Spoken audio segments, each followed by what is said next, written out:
A reflection for the second Sunday in Lent, Year C.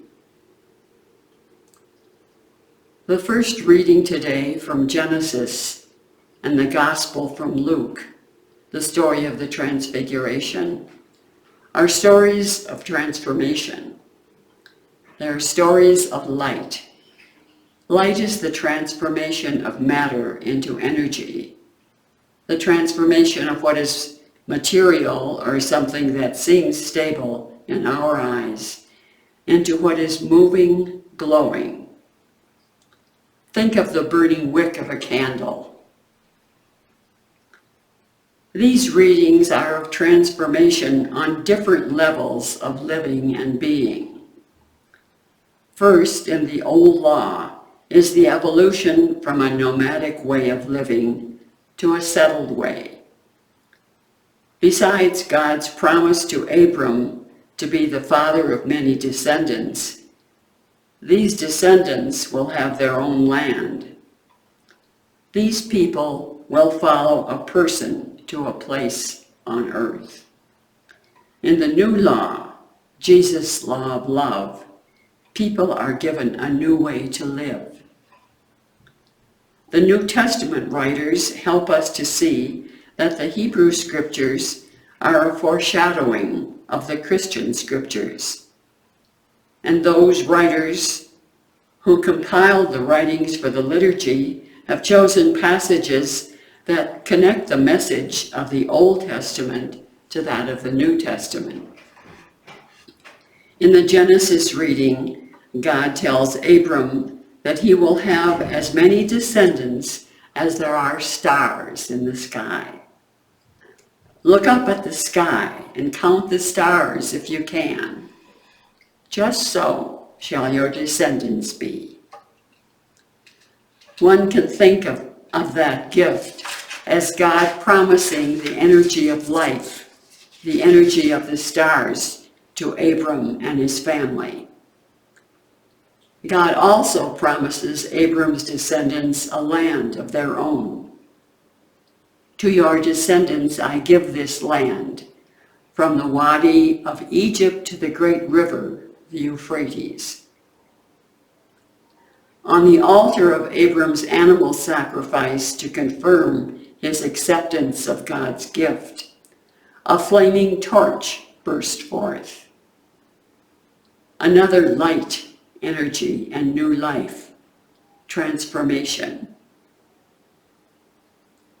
In the gospel story, Luke's version of the Transfiguration, Jesus' clothing becomes dazzling, and he is changed in appearance as he converses with Moses and Elijah.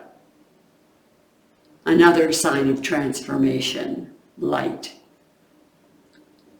What I see as significant in this story is the two Old Testament persons who are conversing with Jesus. Both Moses and Elijah, followers of the Old Law, have been immediate causes of transformation. They have brought light to the lives of their people.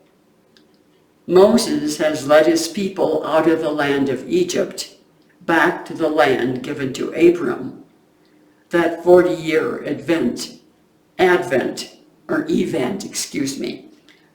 that 40-year event in the desert. Elijah has raised a person from the dead, the son of the widow of Zarephath. The conversation Jesus is having with Moses and Elijah when his clothing becomes dazzling is about Jesus' exodus that he was going to accomplish in Jerusalem. These two Old Testament persons are fitting to be foretellers of Jesus' life, his death, and resurrection. That is, Elijah and Moses, who led his nation into a new way of living.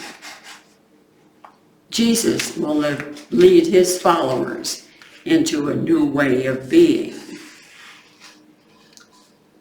And then the three apostles, when they finally wake up to this light, They want to keep it glowing. Let us build 3 tents here. But Jesus says, not yet. There is work to be done before the light is permanent. Jesus and the 3 hear the divine calling Jesus son.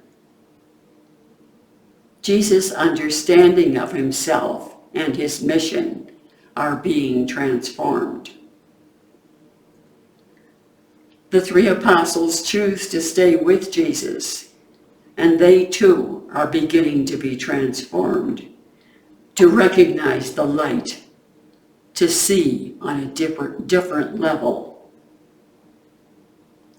I and we too have experience of the light, of that deeper level of being, and would like to stay there. But I need to learn, like Peter, James, and John, how to stay with Jesus, how to accept salvation, healing, as Bishop Golgotha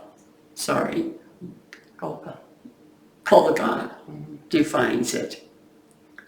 Jesus has brought healing, transformation to us. Accepting the gift is our challenge. And in the second letter, Paul tells the Philippians and us, therefore, my sisters and brothers, whom I love and long for, my joy and my crown, in this way, stand firm in the Lord, beloved. This has been an injunction for me all my religious life. Francis de Sales, in the Spiritual Directory for the Visitation Nuns, wrote in 1610, therefore, my sisters, my very dear daughters, my joy and my crown, stand fast in the Lord, my dearly beloved. The old becomes new.